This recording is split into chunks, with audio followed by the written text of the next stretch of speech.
I'm in the beautiful country of Thailand right now, where 95% of the population is Buddhist. Now, I know practically nothing about Buddhism because I was raised Christian, and honestly, being a white American, it's always seemed a little bit esoteric and woo-woo to me. Like, reincarnation? Really?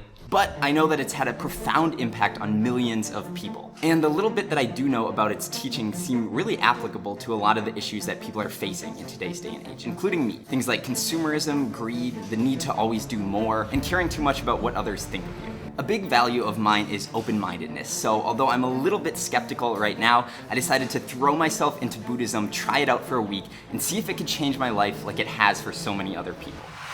The first part of the journey always begins with education. The first book I started reading was The Heart of the Buddhist Teaching by Thich, Nhat, Hanh. Then I called my good friend Tenzin, who's been a Buddhist his entire life, to ask him some questions about where I should begin. A really important element of Buddhism is meditation. I've been meditating on and off for a few years now, but this week I'm really ramping it up and I have to meditate for 40 minutes every single day.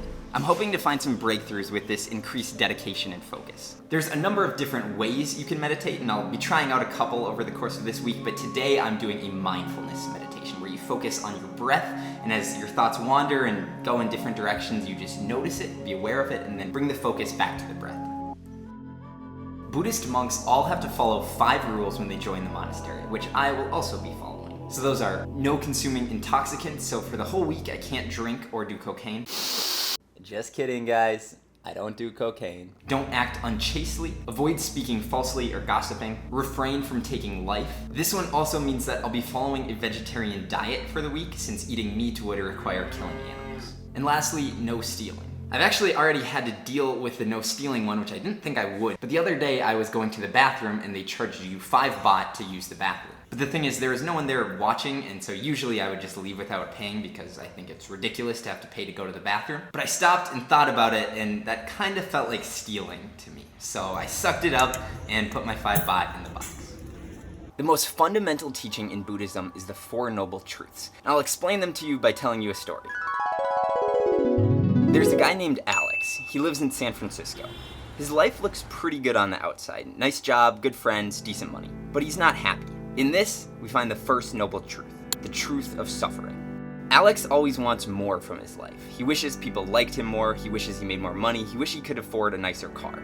On top of that, Alex always feels like he should be getting more appreciation at work, but he doesn't because his boss hates him. If he had a different boss, he'd already have a promotion. This is the second noble truth, the cause of suffering. In Buddhist teachings, the cause of suffering is twofold: desire and ignorance. Desire is always wanting more, but yet never being satisfied when we get it. We just move on to desiring the next thing. Ignorance is not seeing the world as it truly is. In this case, Alex thinks his boss hates him, but in reality he's just not that great of an employee. But by telling himself that his boss hates him, he can live in this fake world where he's amazing, instead of dealing with the reality that he needs to make a change.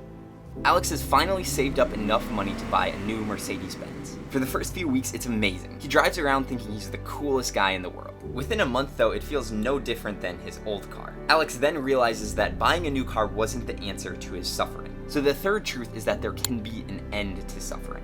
After the incident with the car, Alex realizes he might be wrong about some other things and he wants to make a change. He knows it won't be immediate, but he wants to work to consistently live better. So this is the 4th noble truth, the truth of the path that leads to the end of suffering. In Buddhism, this is called the Eightfold Path, and it outlines a way to live to reduce suffering and bring more joy into the world. I will say the Eightfold Path gets pretty deep pretty quickly, but at a high level, here's what it consists of: right understanding, right thought, right speech, right action, right livelihood, right effort, right mindfulness, and right concentration. And to be Buddhist is to try and live out the Eightfold Path. Today I'm visiting a famous national park. As you can see, the visibility isn't great, but it's just a really good chance to practice mindfulness and being in the moment, appreciating all of the beauty that's here. Something really cool just happened to me. So I was crossing the street and it was really busy, and I started to go, but then there was a car coming, and then I kind of hesitated for a second, and then I decided to go again, and basically the car almost hit me. It was really close. It was kind of embarrassing, and I got to the other side, and normally in that situation I would start to think things like, oh my gosh, Ben, you're so stupid, why didn't you go? Like, why did you hesitate? Like, I wonder if anyone else saw, because that was so embarrassing. Things like that.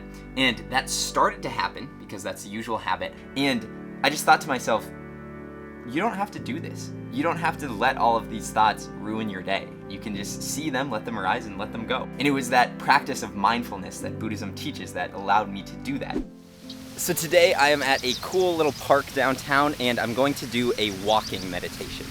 Walking meditations look kind of goofy, but the point is to use the sensation of walking as a focus point, kind of like the breath in other forms of meditation. The one thing I've really liked about the walking meditations is that they help train you for when you're just walking around regularly. So one thing I've gotten better at so far over the past few days is when I'm just walking down the street, I can center myself in the moment and let go of all the things I'm worrying about in the future, all the deadlines, homework I have to do, stuff like that, and instead just be present in the moment and just appreciate everything around me. I always used to make fun of people who ordered the veggie burrito at Chipotle, but yet here I am now eating a veggie burrito. Call it karma. Today I'm flying back to Bangkok. This week has been going quite good so far, but I think this is going to be the real test of my Buddhism, because being back in Bangkok means being back at school and all the kind of real world things that I'll have to deal with. One of the Buddhist teachings that's been hard for me to grasp is called interdependence. And basically, it's the idea that all things, like everything on the earth, is related. So one example would be when I am typing on my computer, the fact that I even have that computer is only possible because of all the miners who mine the materials, the fact that those materials were created on earth millions of years ago, the people who designed the computer, the people who shipped it to me, etc. Or another way that the Dalai Lama put it is that everyone is a human being, and because of that we share certain characteristics. Like, we all go through suffering, we all want to relieve suffering and seek more happiness, and that creates a common connection between all of us. So even if you feel like you can't relate to someone or they're on a completely different level, we still all share those few things. And so it helps you have a sense of empathy and compassion for everyone because you've all gone through the same thing, even if in slightly different ways.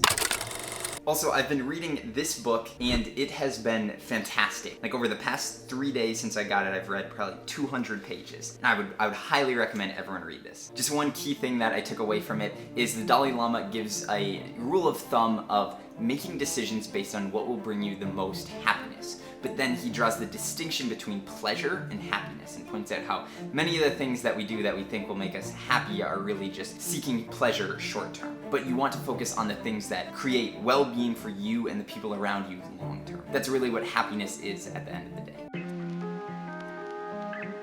So I was just watching this YouTube video from this guy who was the leader of the Secular Buddhist Institute, which kind of sounds like an oxymoron, but it isn't. In fact, one of the things that I really like about Buddhism is you can believe almost all of it without accepting any unscientific ideas. So for example, one that I'm really struggling with right now is the idea of reincarnation. To me, that's something that you can't prove or disprove, so it's not really worth worrying about. But the thing is, you don't actually have to believe in reincarnation to learn the vast majority of ideas from Buddhism. There are like a tiny few things that it might kind of help with, but if you don't believe it, it's not the end of the world.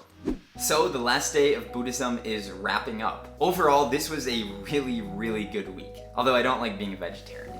But seriously, this had a really big impact on me. Right now, I just feel very peaceful, very happy. Like, my general baseline level of happiness and peace is really high. And I feel like all of the little things that I used to worry about just seem kind of small and insignificant now. Like, they're still there, but I'm thinking, like, why did I used to worry about those so much? So Buddhism taught me a really good framework for life. It also has a lot of really good practices that the more you do them, like, the better you get. This week also just gave me awareness into something that I'd never really known about before. Like, Buddhism is really powerful. Perhaps the best piece of advice, though, that I got regarding Buddhism came from a monk that I got the chance to talk to. And the language barrier made it a little tough to really communicate, but he gave me some advice that was very simple, but was really effective when I applied it. In the main teaching of Buddhism is like you try to do good.